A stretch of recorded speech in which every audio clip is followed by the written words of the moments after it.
Chicago, present day. There's a photograph on the refrigerator that I never planned to keep. It's not a good photograph. Blurry at the edges, taken in a rush, the lighting wrong in the way that apartment lighting always is at 7 in the morning. In it, I'm holding a newborn with the expression of someone who has not slept in 31 hours and has no idea what comes next. Noah is 5 now. He has opinions about breakfast, strong ones.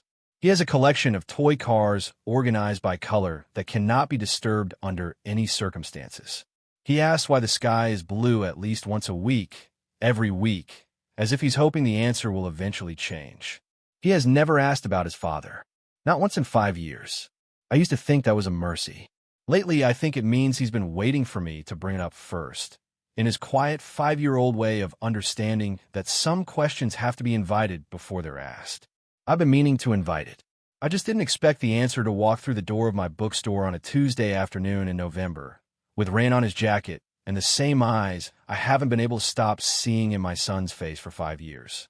Eli Voss, standing in my store, not knowing it was my store, and me, standing behind the counter, absolutely still, understanding in that exact moment that the conversation I had been rehearsing for 5 years was no longer hypothetical.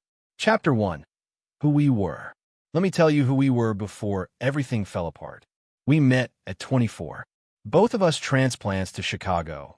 Eli from a small city in Ohio, where his family had deep roots.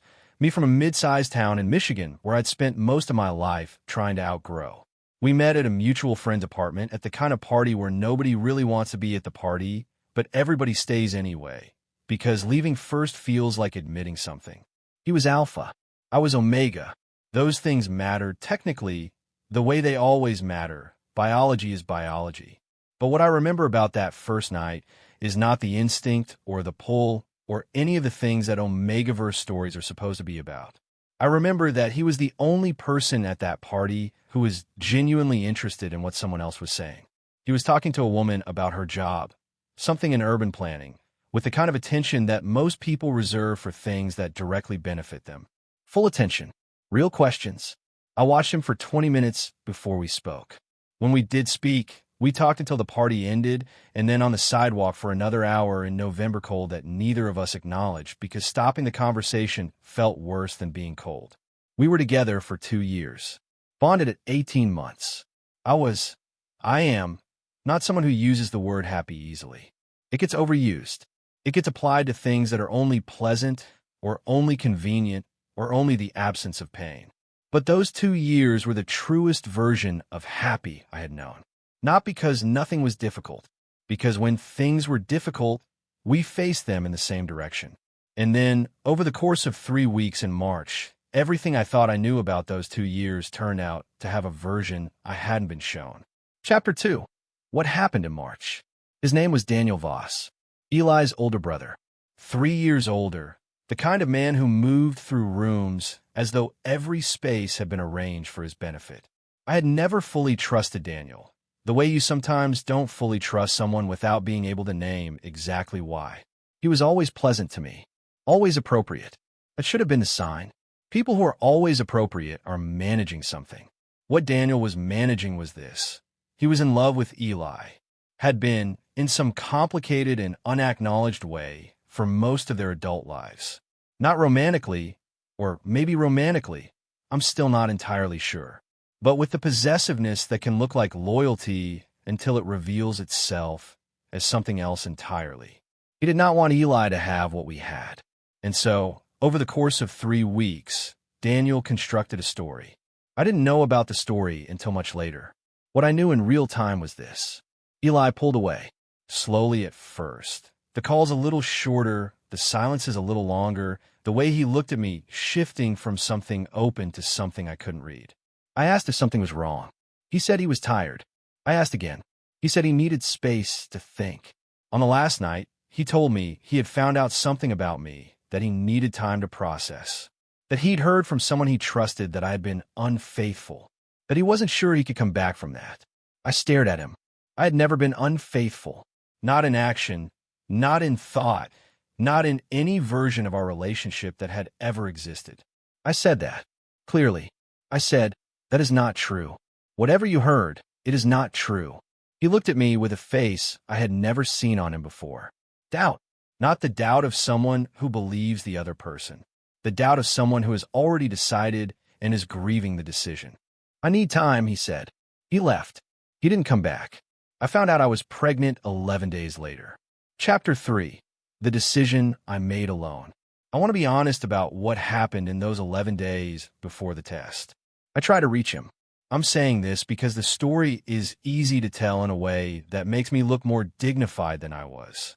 The dignified version is, he left, I held my head high, I built my life. The true version is, I called him 4 times in those 11 days.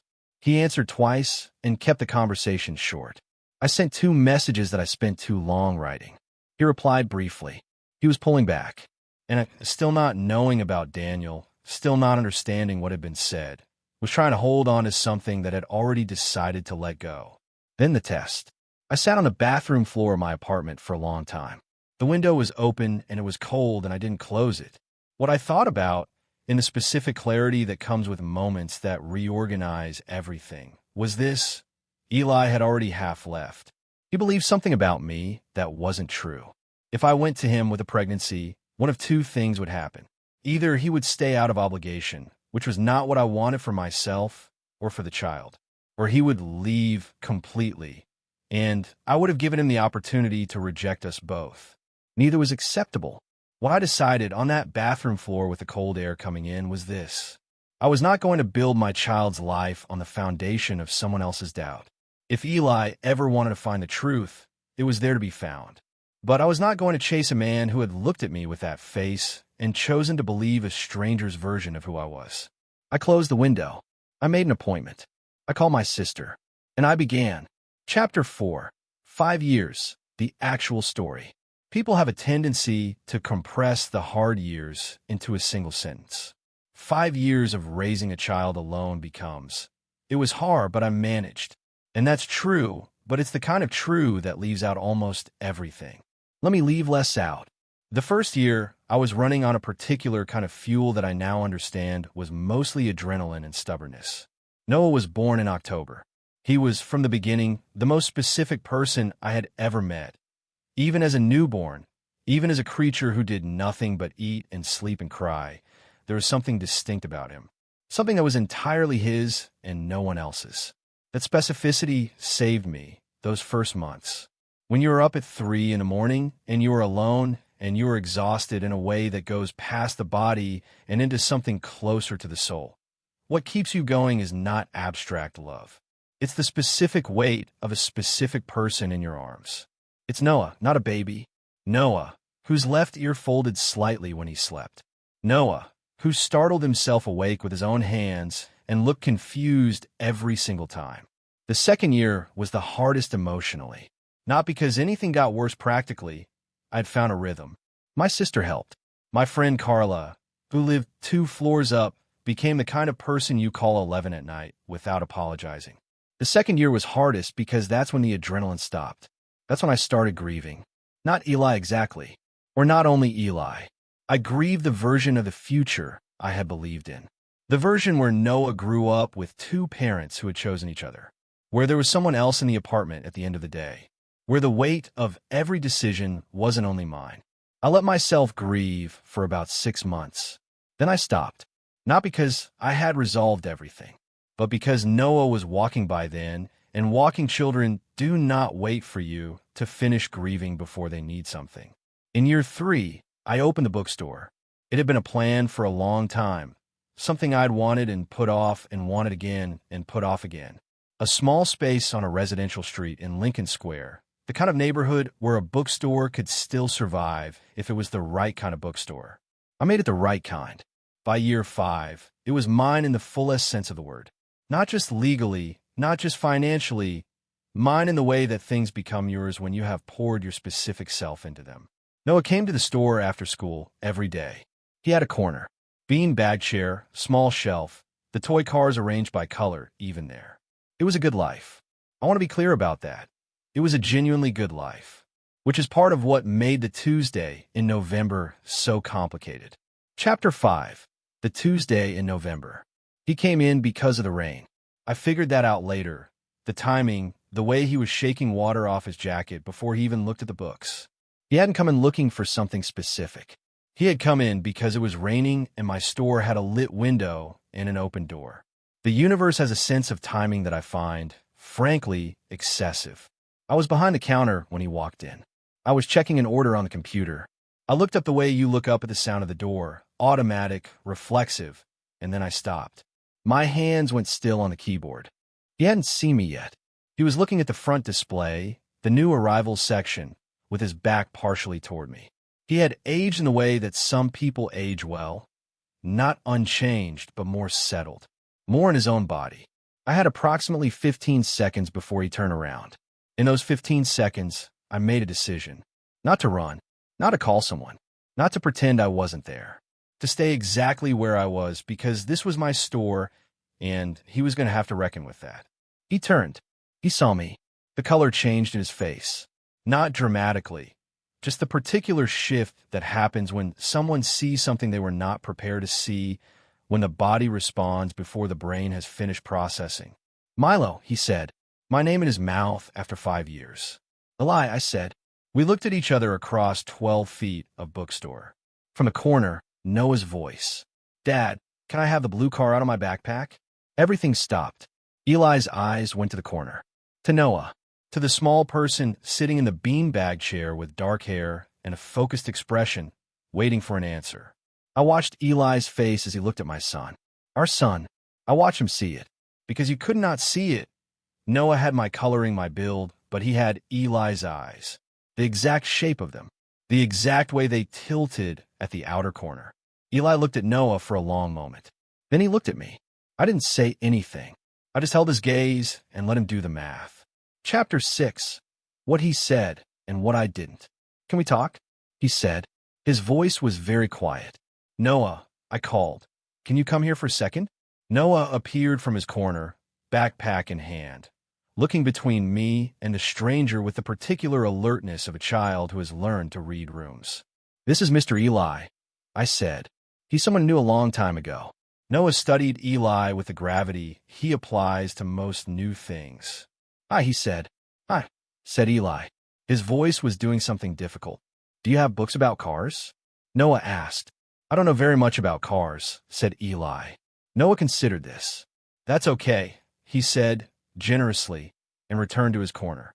I looked at Eli. My collie comes in at 4, I said. We could talk in the back. He nodded. We waited in silence for 20 minutes. 20 minutes of him in my store, looking at books he wasn't reading, and me pretending to work, and Noah in his corner arranging cars by color with total concentration. When Carl arrived and I handed off the counter, I led Eli through the narrow hallway to the small office in the back. Really just a desk and 2 chairs and shelves of stock, and I closed the door. I sat down. He didn't. How old is he? Eli said. 5, I said. His name is Noah. Eli put his hand on the back of the other chair. You were pregnant when I left, he said. I found out 11 days after, I said. Why didn't you tell me? I looked at him. Because you had already decided what kind of person I was, I said. And I was not going to ask you to stay for a child when you had already chosen to believe something about me that wasn't true. Silence. Milo, he started. I know about Daniel, I said. He went very still. I found out 2 years ago, I said. A mutual friend. He told me what Daniel had said to you. The story he built. The evidence he fabricated. Eli sat down. Not carefully. The way people sit down when their legs make the decision before they do. I didn't know, he said. For a long time, I didn't know it wasn't true. And then when I found out, his voice stopped. When you found out, I said, what did you do? He looked at his hands. I cut Daniel off, he said. Completely. Over a year ago. That's between you and Daniel, I said. That's not the part that concerns me. I know, he said. The part that concerns me, I said, and I kept my voice steady because I had rehearsed this. I had rehearsed this for 2 years in the mirror and in the car and in the dark after Noah fell asleep, is that you looked at me and chose to believe him. Without asking me. Without giving me the chance to answer. You made a decision about who I was based on someone else's word. And that decision had 5 years of consequences that you didn't live. He didn't look away. I know, he said again. I need you to understand, I said, that I'm not telling you this to punish you. I'm telling you because if we're going to have any conversation about Noah, you need to understand what I lived. What he's lived. Without his father. Not because his father was a bad person. Because his father didn't trust me. The room was very quiet. I'm sorry, Eli said. 2 words. Not enough. Not nearly enough for 5 years. But the way he said them, not as performance, not as strategy, just as the only 2 words he had that were honest in that moment. I believed him. That didn't fix anything, but it was a place to start from. Chapter 7. The weight of grief. What I didn't say in that room. There are things I didn't say in that back office. Not because I was hiding them. Because some things take longer to say than a first conversation allows. What I didn't say was this. I didn't say that for the first year, there were nights when I was so tired and so alone that I sat in the kitchen after Noah fell asleep and did nothing. Not cried. Not thought. Just sat. Because my body had run out of capacity for anything more than existing. I didn't say that there was a week in Noah's second year when he got sick. Nothing serious. An ear infection, but he was in pain, and he was miserable and nothing I did helped. And I sat outside his door on the hallway floor and thought, there should be 2 of us for this. There should always be 2 of us for this. I didn't say that I had been angry. Not in the way that anger shows up in stories. Loud and sharp and clear. The anger I had was quieter and more persistent. It lived in the specific moments. In the school forms that had a blank where a second parent's name should go. In the birthday parties where other kids got picked up by both their parents.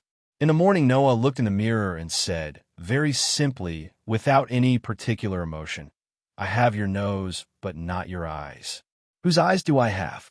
I told him they were his own eyes. He accepted that. But I knew. And knowing, while also carrying everything else, was its own kind of weight. I didn't say any of that in the back office. I said it slowly, over time, in the conversations that followed. Because healing, the real kind, not the kind that looks neat in a story, doesn't happen in one room in one afternoon. It happens in pieces, over weeks, over the gradual accumulation of someone showing you, consistently, that they understand the size of what happened. Chapter 8. Eli and Noah, the first meeting. I didn't introduce them that Tuesday. I want to be clear about that. Noah met Eli as a stranger that day, as someone Daddy used to know. Nothing more. I needed time, not weeks. I'd already decided a long time ago that if Eli ever came back into my orbit, I would not use Noah as leverage or as shield. Noah deserved the chance to know his father. That was never in question. But I needed to know that Eli understood the weight of what he was asking to step into. We talked 3 more times before I agreed to a meeting. Once over the phone for 2 hours where I asked questions I had been saving for years, and he answered them without deflecting. Once in person at a coffee shop 2 blocks from my apartment, where I watched how he handled uncertainty. Because that's what you learn about people in the spaces between what they plan to say. Once more, the conversation I needed to have, where I said, if you come into his life, you stay. You don't get to disappear when it gets complicated. You don't get to be a sometimes father. He's 5. What you build with him now is what he carries. Do you understand the size of that? Yes, Eli said. How do I know? You don't yet, he said. I know that. I'm not asking you to trust me. I'm asking you to let me earn it. He'd said the right thing. More importantly, he'd said it without the desperation of someone performing. Without the edge of someone who expects a reward for saying the correct words. I made the call. On a Saturday morning in December, at the park near our apartment with the big climbing structure Noah had named the castle for reasons he had never fully explained, I brought them together. I told Noah beforehand. Remember Mr. Eli from the store? I said, the one who doesn't know about cars, said Noah. That's him. He's your other dad. Your biological father. Do you know what that means? Noah thought about it. It means he helped make me. Noah said, like we talked about. Yes, I said. Exactly like that. Does he want to know me? Noah asked. That question. I had prepared for many questions. Not that exact phrasing. Very much, I said. Noah considered this with the seriousness he gives to important information. Okay, he said, but I'm going to test him. How? I said. I'm going to ask him hard questions, said Noah, about cars and other things, to see if he pays attention. I managed not to laugh. That seems fair, I said. Chapter 9, The Castle. Eli was already at the park when we arrived. Early. He had come early, which I noted.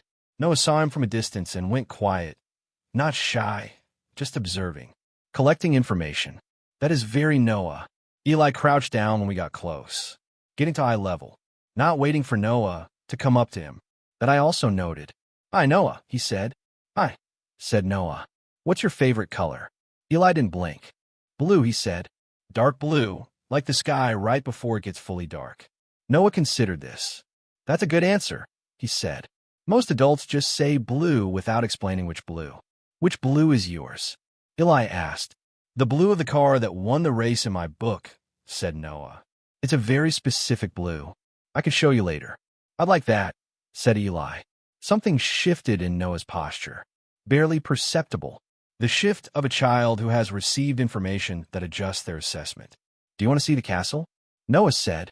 "Very much," said Eli.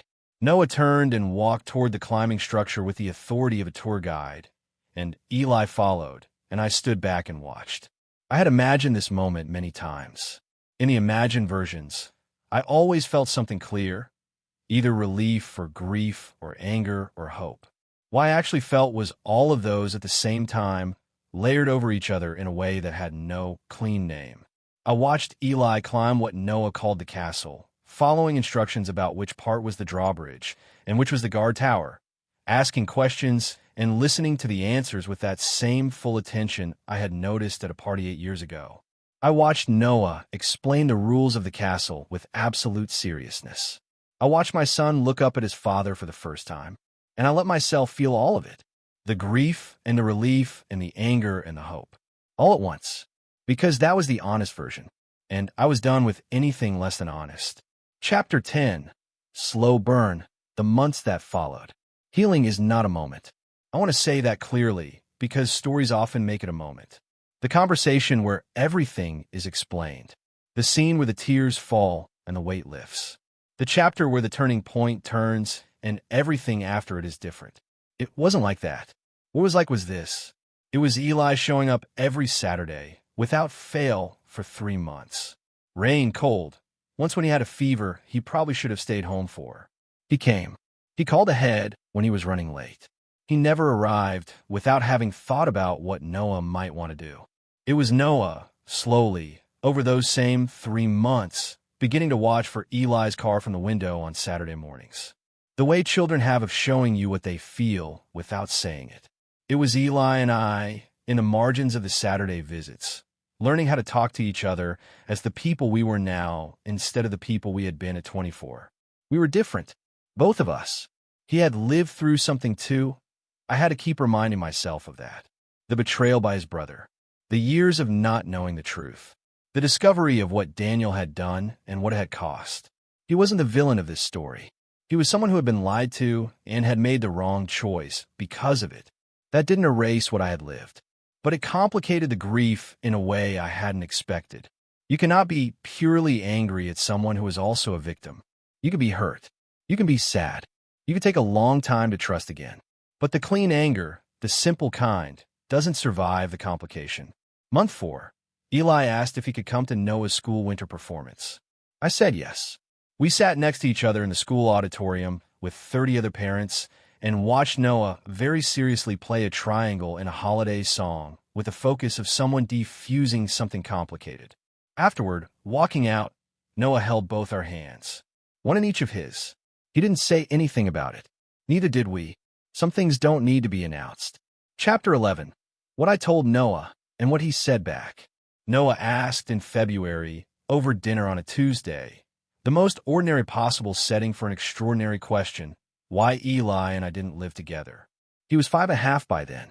He asked it the way he asks things that have been sitting in him for a while, calmly, without preamble, like he's been waiting for a moment when the question would be appropriate. I put down my fork. That is a really good question, I said, and you deserve a real answer. He waited. When you were very little, before you were born, Eli and I had a misunderstanding. Someone told Eli something that wasn't true, and he believed it instead of asking me directly. And that hurt me very much. So I made the decision to raise you on my own. Noah thought about this. Did the person who told the lie get in trouble? He asked. Yes, I said. Eventually. Did Eli know it was a lie? Not for a long time, I said. When he found out, he was very upset. Is that why he came to the store? Noah asked. To say sorry? Partly, I said, and partly just because sometimes things find their timing on their own. Noah considered that. Are you still mad? He asked. I'm not mad, I said, and it was true, more true than it had been 6 months ago. I was for a long time. Now I'm figuring it out. Does that take a long time? He said. Figuring out big things usually does, I said.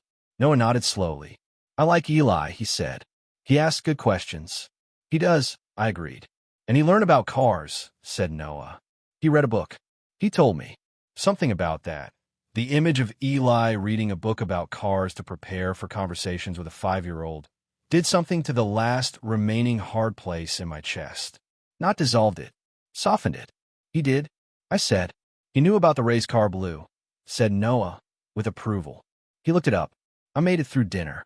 Then I went to the bathroom and sat on the edge of the tub for 5 minutes.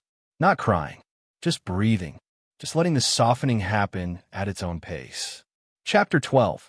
Where we are now. I'm not going to tell you that everything is resolved. That's not the story. What I'm going to tell you is where we are, honestly, without the neat ending that this kind of story usually wants to have. It's been 8 months since the Tuesday in November. Eli and I are something. We haven't named it. Naming it feels premature, like putting a frame around something that is still finding its shape. What we are is present, careful, building something in the only way real things get built, slowly, with attention, without rushing the parts that need time. He comes on Saturdays. He came on Noah's birthday. He came on a Thursday that Noah had a bad day at school, and I texted because I didn't know why, just because it felt right to tell someone who would want to know. He texted back immediately. Then he called. Those are the things that tell you something. Noah calls him Eli, mostly. Sometimes, in moments when he's not paying attention to what he's saying, when he's excited about something and the words come out before the thinking. He says Dad. Eli doesn't make a thing of it either way. That is the right instinct. As for me, I trusted someone completely once and had that trust broken in a way that cost me 5 years. Not by malice, but by the choice to believe a lie over asking me the truth. The cost was the same regardless of the reason. I'm not going to pretend that rebuilding that trust is simple. It isn't. But I'm also not going to pretend that what I feel when I watch Eli sit on the floor of the bookstore with Noah, going through the car book page by page and asking questions about which one is the race car blue and why this one is faster than that one. I'm not going to pretend that doesn't mean something. It means something. I don't know yet what it grows into. But I have learned in 5 years of doing hard things alone that not knowing what something grows into does not mean you shouldn't let it grow. You tend it. You pay attention. You show up. And you trust the process, even when the process is slower and harder and more complicated than any story makes it look. That photograph is still on the refrigerator. The blurry one. Bad lighting. Me holding a newborn. 31 hours without sleep. Noah asked about it last week. Who took the picture? He said. And Jess, I said. You look tired, he said. I was very tired, I said. But you look happy too, he said. I looked at the photograph. I was that too, I said. Noah nodded, satisfied, and went back to his cars. Epilogue. A year later. Noah is 6. He has graduated from the car book to actual model building. Small kits, the beginner kind, that require patience and fine motor skills and someone to hold the pieces steady while the glue dries. Eli holds the pieces. Every Sunday now, in addition to Saturdays. That happened gradually, the way real things happen. Not announced, just accumulated until it was simply what was true. The bookstore had its best year. I hired a second employee, reorganized the children's section with Noah's consultation, which took 3 weeks and involved significant debate about the correct placement of the transportation shelf. Eli and I had the conversation, finally, in October. Not a dramatic conversation, a quiet one, on the couch in my apartment after Noah had gone to bed, with the kind of honesty that only becomes possible after a year of showing up for each other in the smaller ways. I'm not the same person who walked out of your apartment, he said. I know, I said. I'm not the same person you walked out on. Is that a problem? He said. I thought about it honestly. No, I said. I think it might actually be the point. We're still going slowly. That is a choice, not a limitation. The things worth having are worth taking the time to build correctly. No one knows this already. Somehow, at 6 years old, he told me last week, with the authority of someone who has thought carefully about the subject. The race car blue is better when you wait for the right light to look at it. What does that mean? I said, it means some colors take time to see right, he said. He went back to his model. I stayed where I was for a moment, thinking about colors that take time to see right. Thinking about the 5 years and the 8 months and the Saturdays and the Sundays and the model kits and the car books and the castle at the park and 2 hands and 1 small hand on the way out of the school auditorium. Thinking about how none of it was simple and how none of it needed to be. And